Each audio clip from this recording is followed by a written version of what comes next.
chancellera point, dit l'Éternel qui a compassion de toi. Malheureuse, battue de la tempête et que nul ne console, voici, je garnirai tes pierres d'antimoine et je te donnerai des fondements de saphir.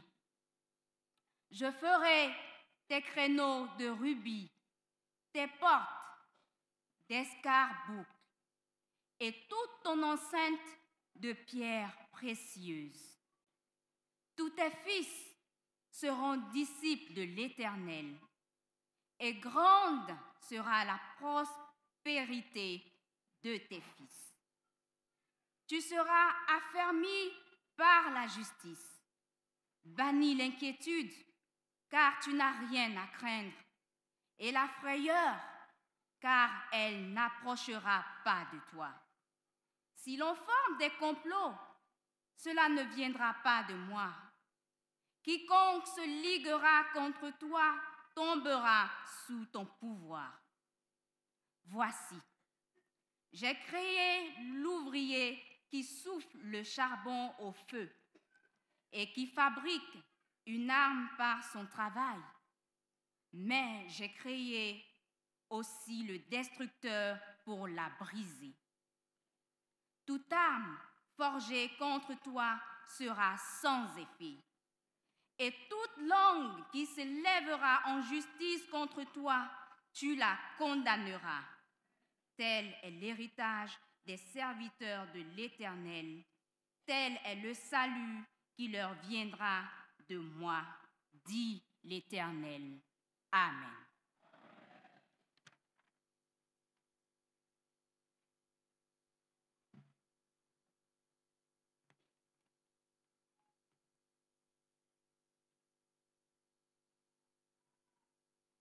Lecture du Nouveau Testament, tirée de l'Épître de Paul aux Romains, Romains chapitre 16, les versets 19 et 20.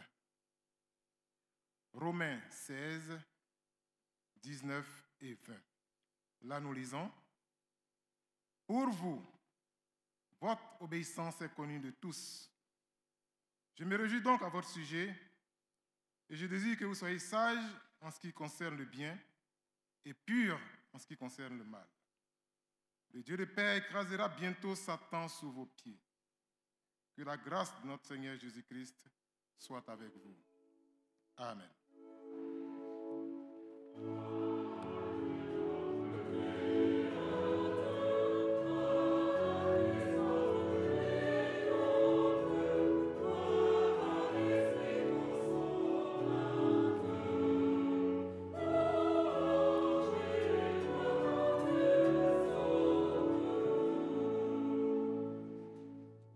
Lecture de l'évangile de Jésus-Christ selon Luc, le chapitre 1, les versets 65, 67 à 75. Luc 1, 67 à 75.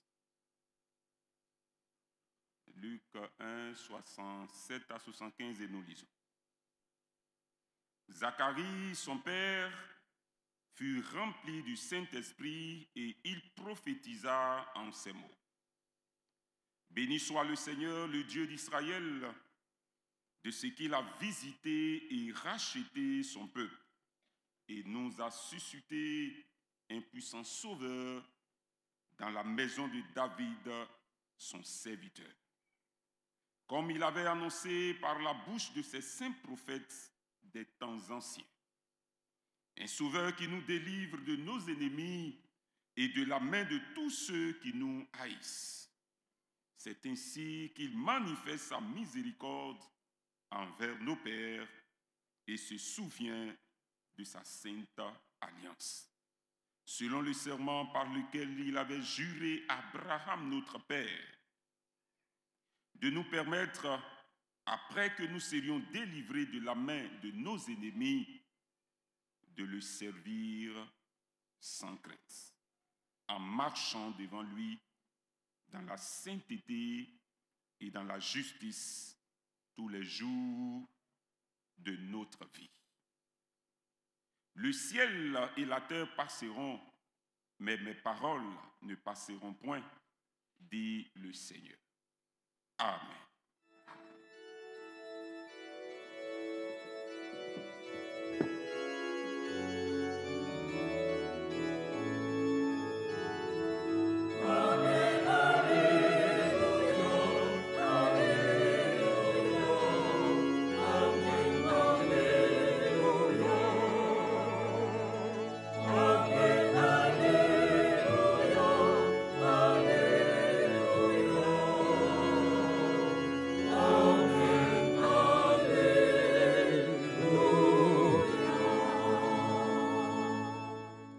Par le cantique numéro 514 de notre recueil Gloire à Dieu.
Sauveur qui nous délivre de nos ennemis.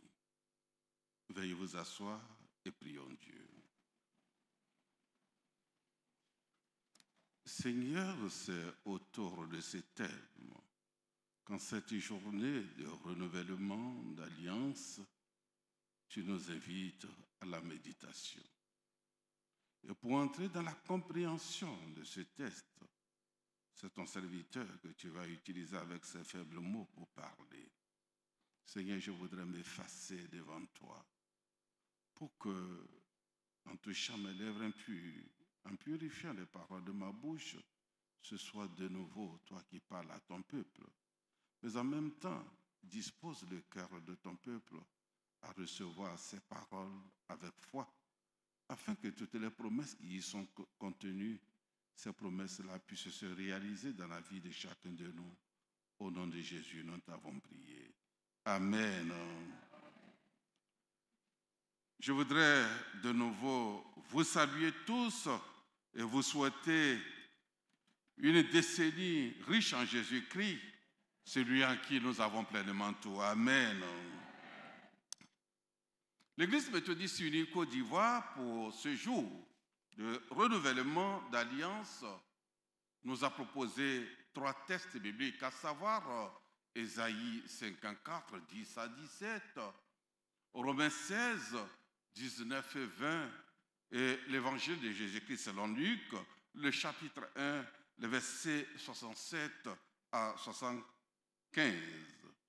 Et le verset de méditation est tiré de Luc 1, 71, qui dit ceci: un sauveur qui nous délivre de nos ennemis et de la main de tous ceux qui nous haïssent.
Un sauveur qui nous délivre de nos ennemis.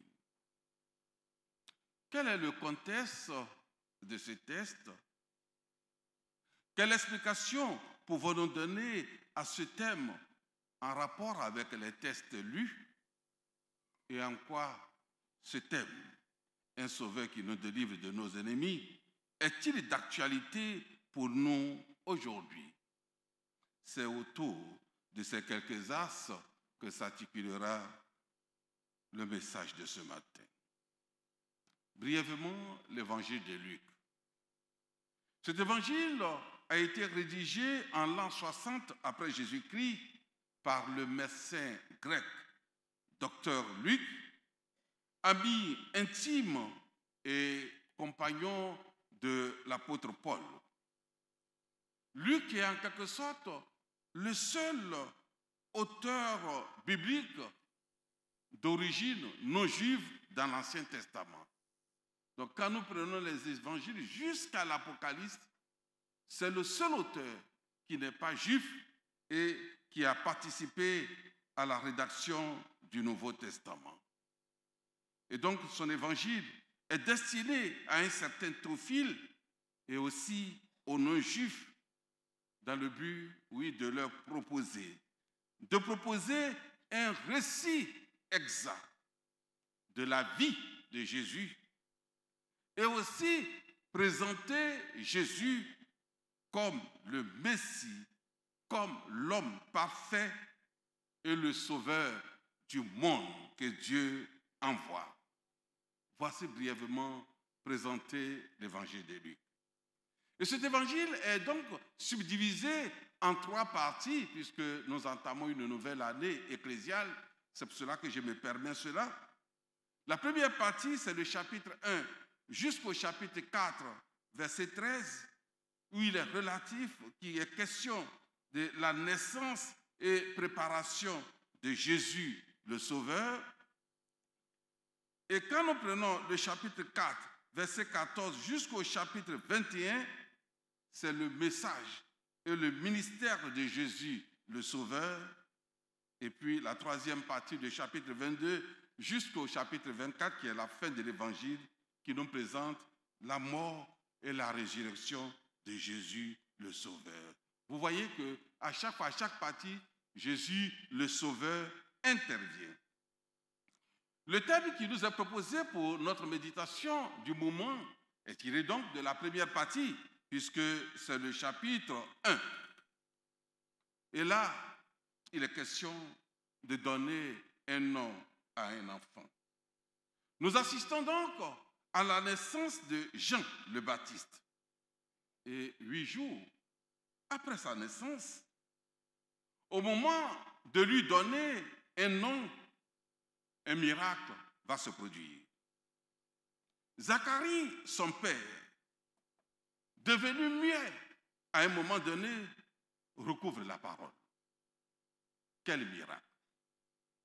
Zacharie donc, rempli du Saint-Esprit, va se mettre à prophétiser sur la venue du Messie, le Sauveur qui va délivrer son peuple de tous ses ennemis, d'où notre thème, un Sauveur qui nous délivre de nos ennemis. Oui, Zacharie, après avoir pris une tablette en pierre, écrivit, son nom est Jean. Or, auparavant, Élisabeth, la mère, a prononcé le nom de l'enfant, a dit le nom de Jean. Mais la famille et les voisins n'étaient pas d'avis avec Élisabeth et il fallait donc demander au père de se prononcer. Et Zacharie, qui était muet en ce moment, sur la pierre, va aussi écrire Jean. Et le texte nous dit qu'aussitôt, sa langue se délia et Zacharie s'est mis à parler. Miracle donc pour toute l'assistance, mais bien plus pour Zacharie, resté muet depuis le temps de la grossesse de sa femme. C'est donc cet homme libéré qui, débordé d'émotions et rempli du Saint-Esprit, qui va se mettre à prophétiser et dire les paroles contenues dans notre texte. Cantique, pour paroles que certains qualifient de cantique, le cantique de Zacharie. Et pour comprendre ce beau cantique, cette effusion ardente de son âme, il faut comprendre deux expressions, être rempli du Saint-Esprit et prophétiser.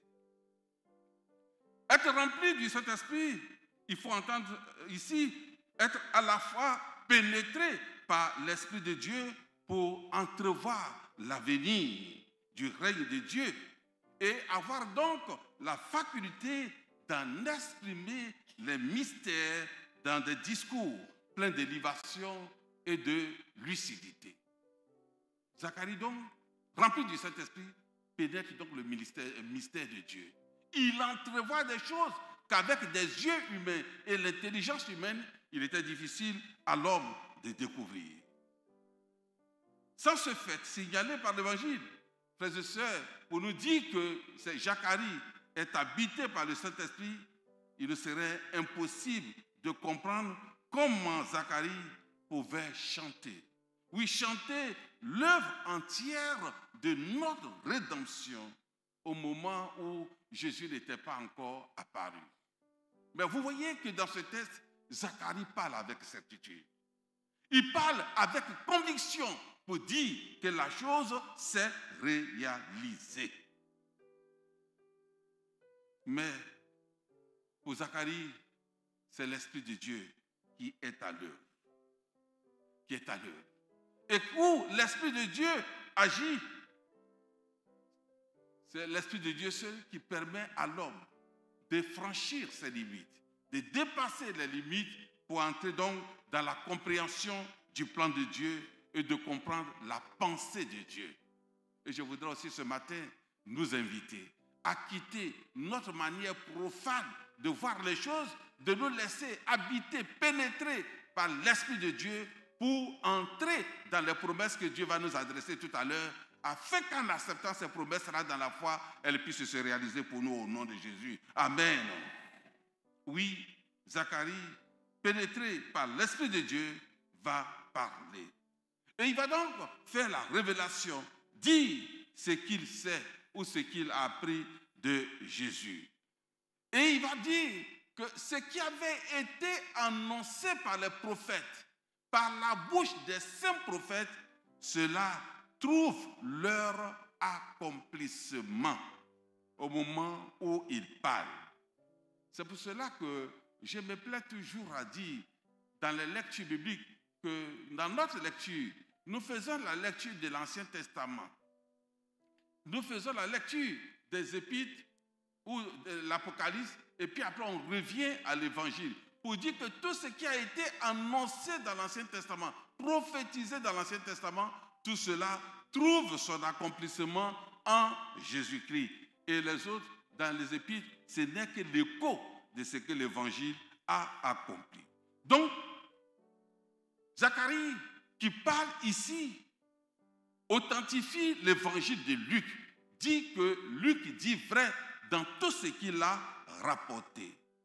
Et ici, avec l'évangéliste Luc, les éminents professeurs ont dit que Luc est le seul qui, en retraçant la scène qui se passe à Jérusalem, donne au nom de Jérusalem deux significations. La scène se passe donc dans la ville de Jérusalem. Et Jérusalem donc va avoir deux significations.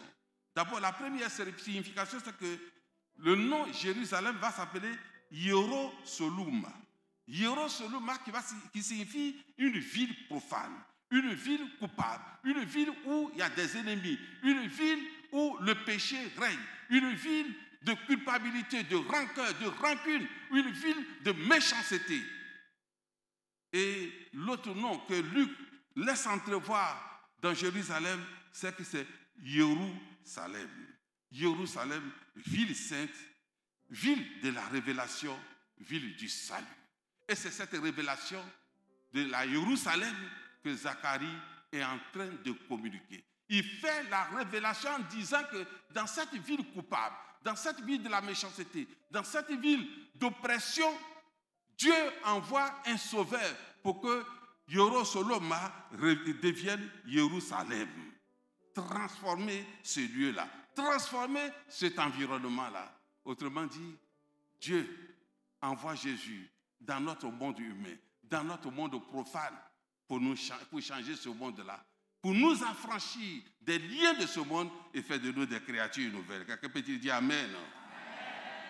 C'est pourquoi Zacharie, en parlant ici avec certitude, avec conviction, commence par un élan de reconnaissance et d'adoration de ce que Dieu a visité et racheté son peuple.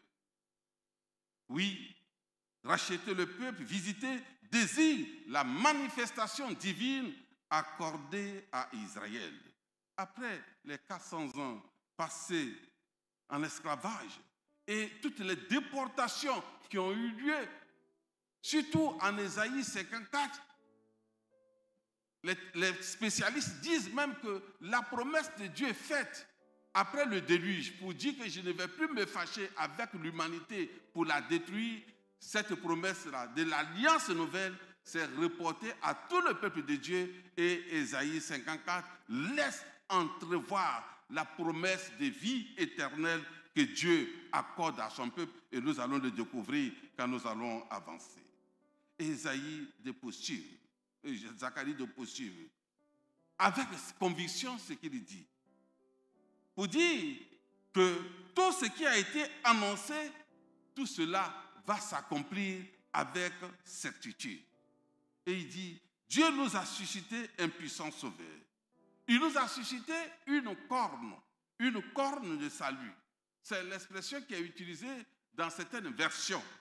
Et la corne dans laquelle réside la force de certains animaux, regardez un peu les boucs ou les béliers se battent avec leurs cornes, parce que c'est dans les cornes que réside leur puissance.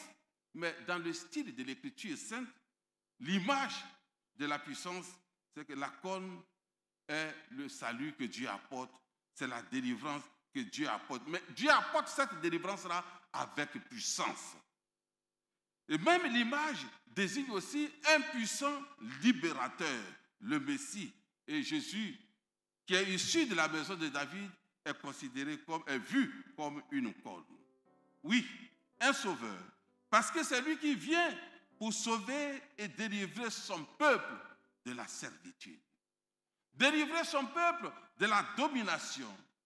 Il est venu pour le libérer des mains de ceux qui l'oppressaient.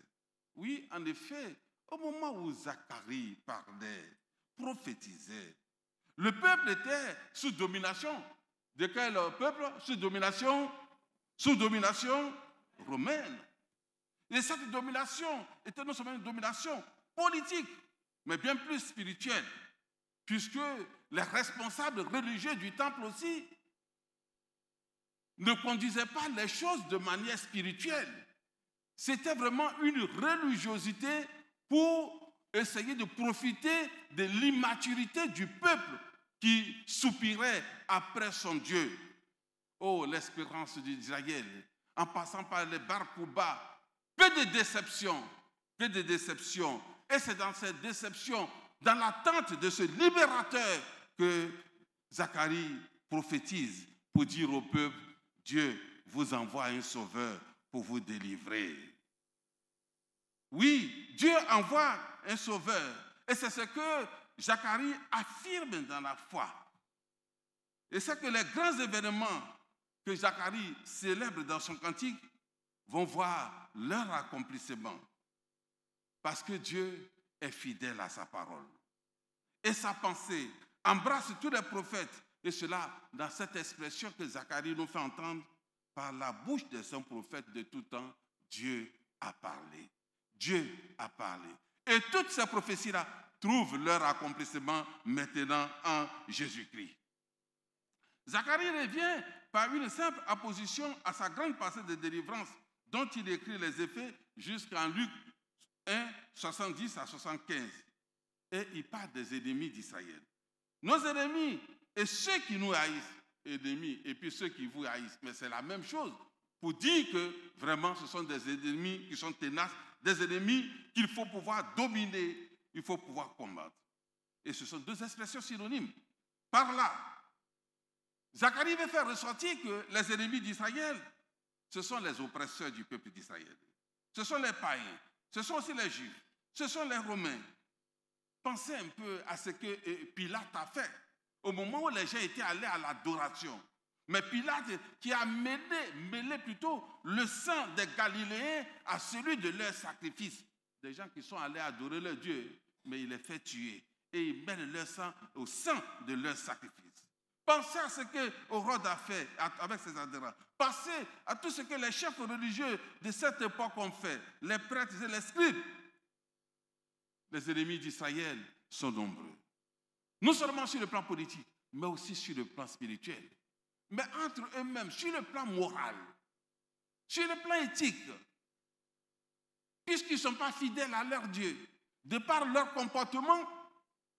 Mais si tu ne crois pas en Dieu, que tu doutes, tu crains, c'est un péché. Et là, c'est une faiblesse. Le doute, c'est un ennemi de la foi. La crainte, c'est un ennemi de la foi. Et tous ces péchés-là sont là, tous ces ennemis sont là, et Zacharie intervient. Intervient pour dire à ce peuple-là qu'au moment même où je vous parle, votre délivrance est arrivée. Zacharie donc entrevoit l'affranchissement total du peuple d'Israël.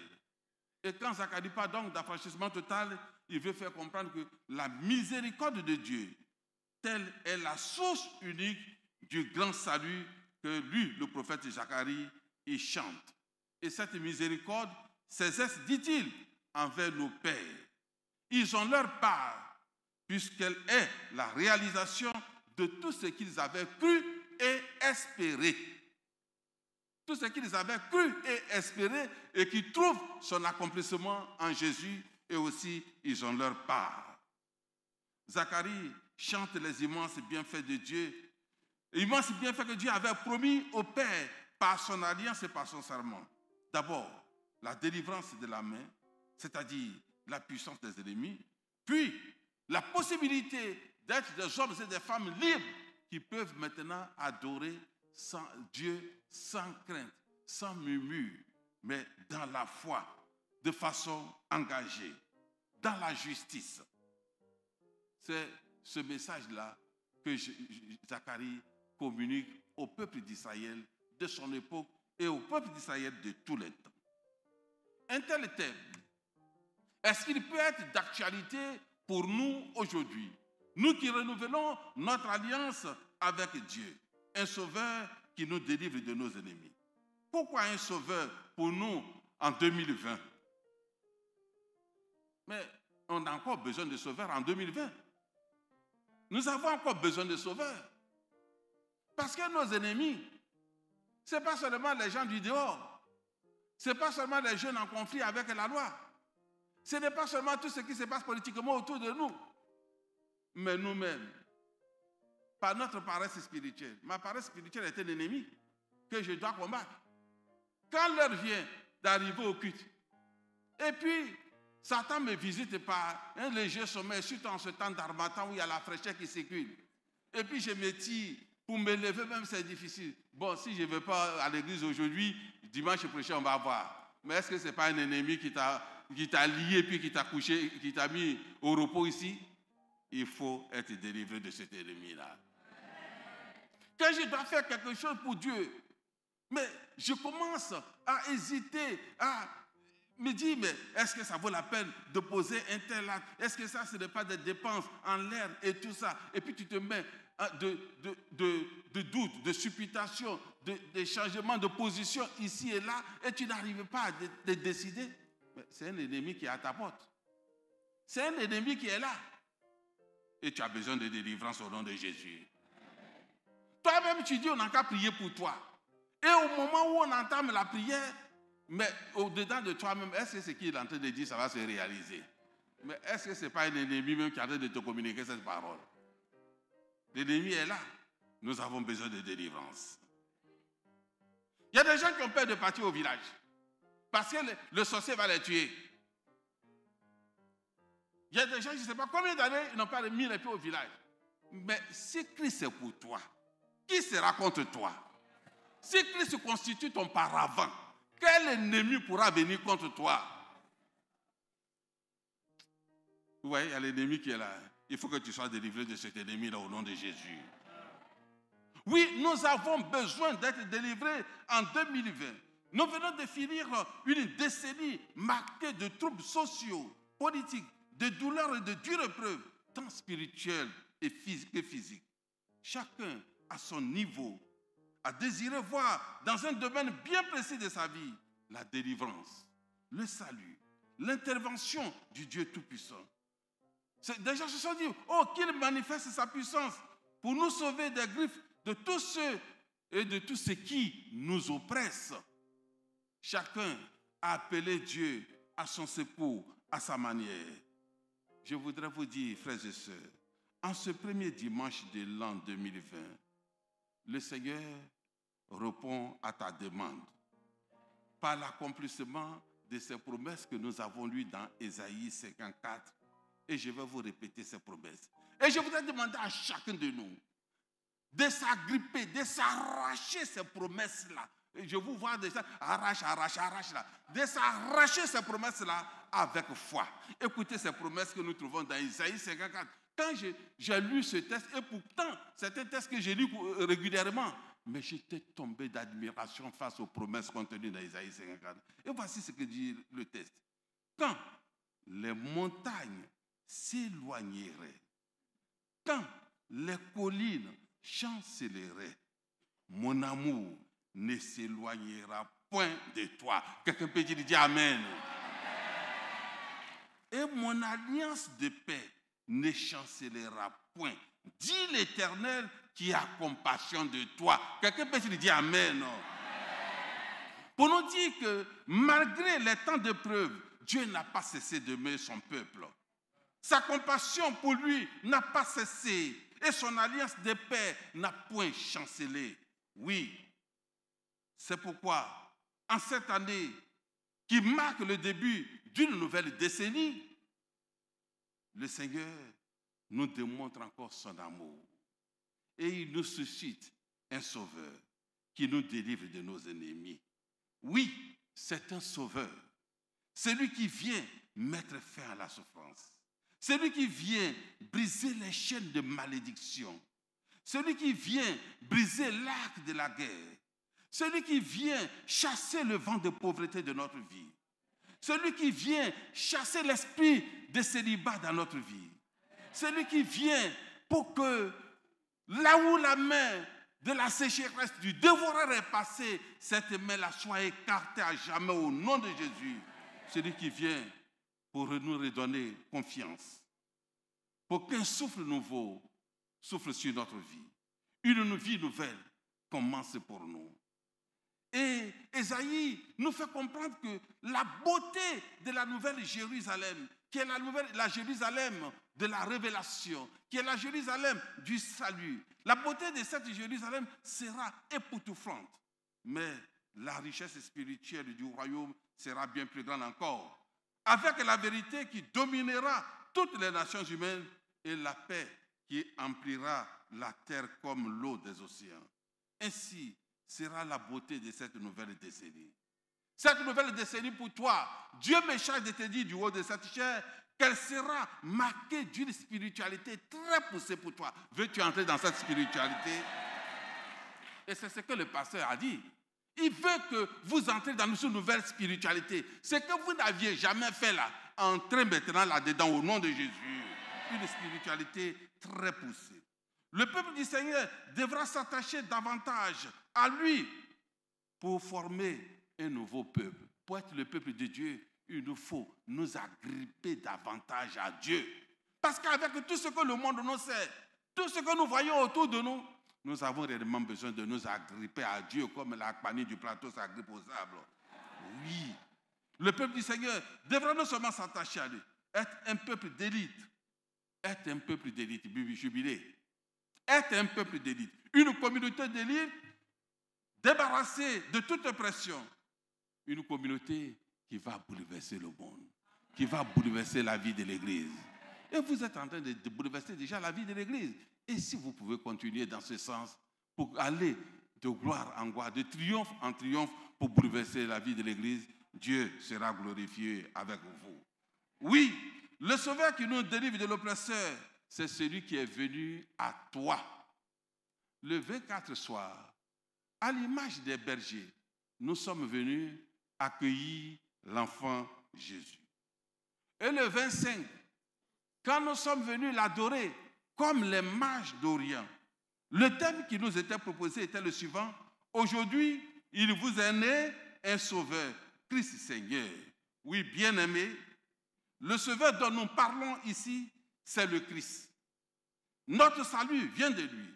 C'est lui qui vient nous sauver de toutes nos oppressions, de toutes nos souffrances, qui vient pour nous établir dans une nouvelle vie, une vie de paix, une vie d'amour, une vie de pardon. Parce que nous sommes là, fils et filles d'un même Père dans la foi, dans la même communauté. Mais ce que l'homme du RHDP est en train de penser du FPI, et ce que l'homme du FPI est en train de penser de l'homme du PDCI, et ce que l'homme du PDCI est en train de penser de l'homme de l'USD, c'est Dieu seul qui connaît cela. Jésus vient nous délivrer de tout cela. Jésus vient nous délivrer de tout cela, tracer le boulevard d'amour pour que, entre nous, quand nous nous voyons, il n'y ait pas d'hypocrisie. On puisse se saluer dans la sincérité, dans la vérité, dans la justice, pour que notre adoration soit une adoration en esprit et en vérité. Jésus vient nous délivrer. Jésus vient donc nous délivrer. Et il dit en Ésaïe 54, verset 17, « Tu étais malheureuse, battue de la tempête, et que nul ne console. Voici, je gagnerai tes pieds d'antinomie. » Oh, quelle grâce! Je te donnerai des fondements de saphir. Je garnirai tes pieds d'antimoine. Je te donnerai des fondements de saphir. Je ferai tes créneaux de rubis, tes portes d'escarboucle et toute ton enceinte de pierres précieuses. Tous tes fils seront disciples de l'Éternel. Tous tes fils seront disciples de l'Éternel dans ce temple jubilé avec toi. Et tes enfants, ta postérité sera gardée sous la plénitude de mes yeux. Tu seras affermi par la justice. Bannis donc l'inquiétude, car tu n'as rien à craindre. C'est Dieu qui parle, ce n'est pas moi. Et la frayeur, car elle n'approchera pas de toi. Si l'on forme des complots, oui, l'Éternel affirme, si l'on forme des complots contre toi, cela ne viendra pas de lui. Quiconque se liguera contre toi tombera sous ton pouvoir. Tombera sous ton pouvoir. Tombera sous ton pouvoir. C'est le Seigneur qui te le dit dans cette promesse contenue dans le texte que l'Église t'a proposé en ce jour. Est-ce que tu peux accepter cette parole avec foi? T'agripper à cela. Oui, peuple de Dieu du jubilé, bien-aimés frères et sœurs dans le Seigneur, voici la promesse de ton Dieu pour cette nouvelle décennie. Tel est ton héritage. C'est ici la bénédiction de l'Éternel, la bénédiction que l'Éternel déverse sur toi en cette année. Il te dit que tu auras, puisqu'il est là pour te délivrer, ton année sera une année de triomphe au nom de Jésus. Ton année sera une année de victoire au nom de Jésus. Ton année sera une année de prospérité au nom de Jésus. Ton année sera une année d'élévation au nom de Jésus. Ton année sera une année de justice et de paix en vue d'une vraie relation sincère avec le prochain et avec Dieu au nom de Jésus. Mais Dieu dit, et c'est ce qui termine avec le texte de Romains 16.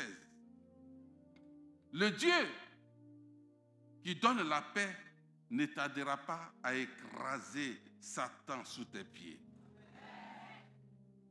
Sache donc discerner le bien du mal.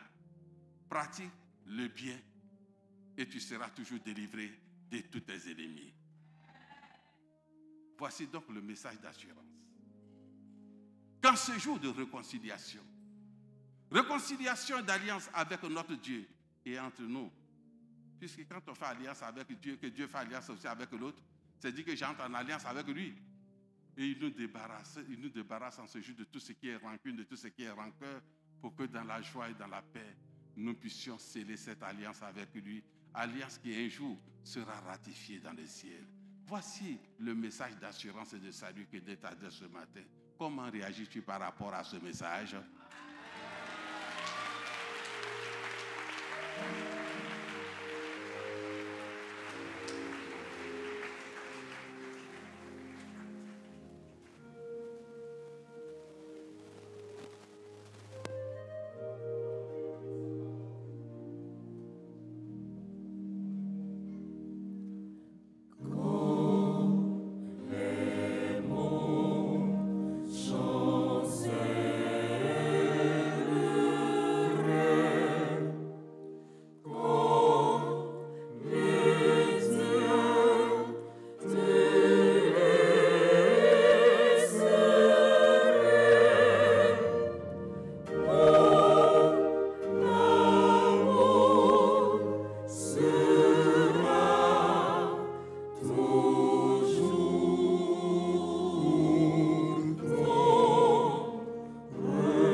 passer à les paroles fortes. Et ce Dieu avec qui nous allons faire alliance est un Dieu qui nous sauve. Et ce qu'il dit, il le fait. Hier, à la demande d'une famille d'un pays qui a ses membres dans nos communautés, la personne étant très avancée en âge, ayant connu une situation difficile, je suis allé faire le renouvellement d'alliance avec elle.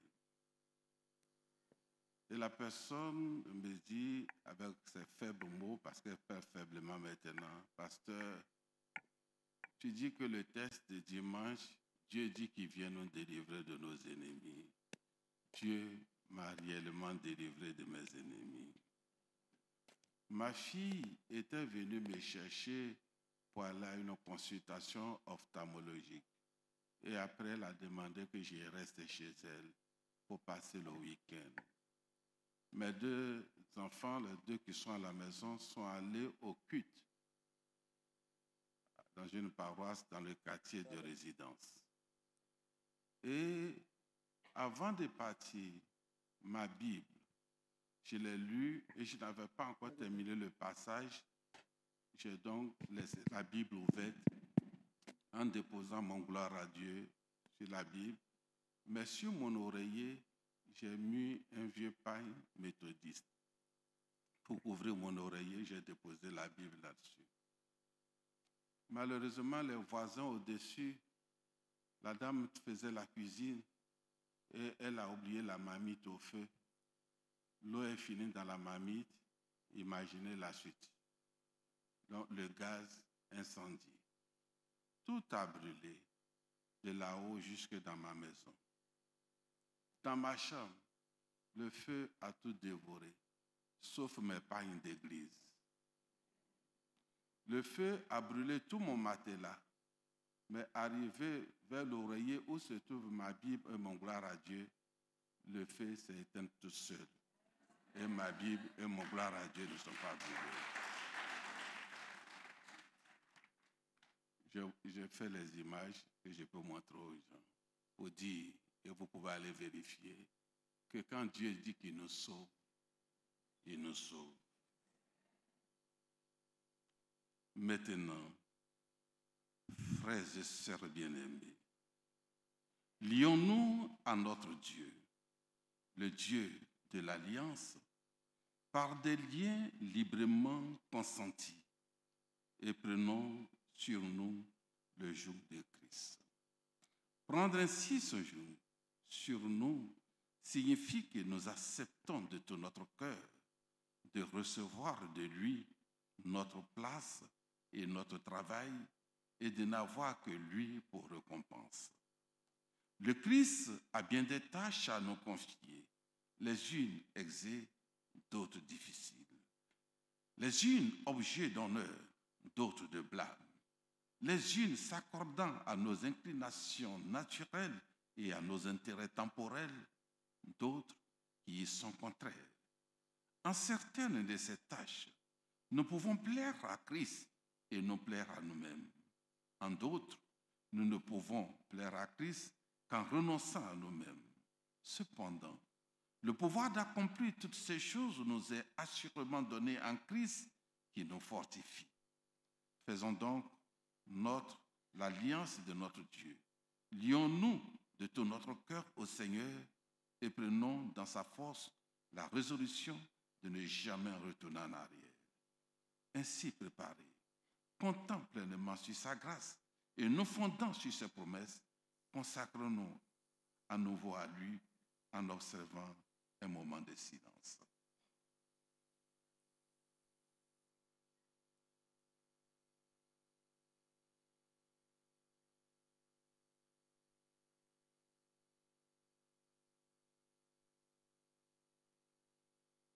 Veuillez vous mettre debout.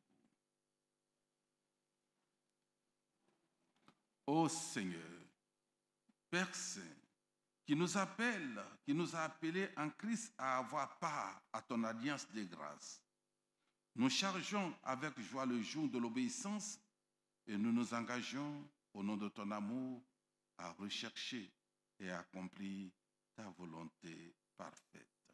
Sortez vos documents maintenant, la main gauche sur le cœur et la main droite levée. Ceux qui ne peuvent pas, je peux répéter pour eux. Je ne m'appartiens plus à moi-même. Je suis à toi. Dispose de moi comme tu le veux. Place-moi à côté de qui tu veux. Mets-moi au travail. Soumets-moi à l'épreuve. Je suis prêt à être employé à ton service. Ou pour toi, laissé de côté. Honoré pour toi. Ou humilié pour toi. Je suis prêt à être dans l'abondance. Ou dans la disette. Comblé de tout. Ou dépouillé de tout. J'abandonne librement et joyeusement toutes choses à ta disposition et à ton bon plaisir. Et maintenant, Dieu glorieux et béni, Père, Fils et Saint-Esprit, tu es à moi et je suis à toi. Ainsi soit-il. Puisse cette alliance que j'ai conclue sur la terre être ratifiée dans le ciel. Amen. Nous chantons la chorale.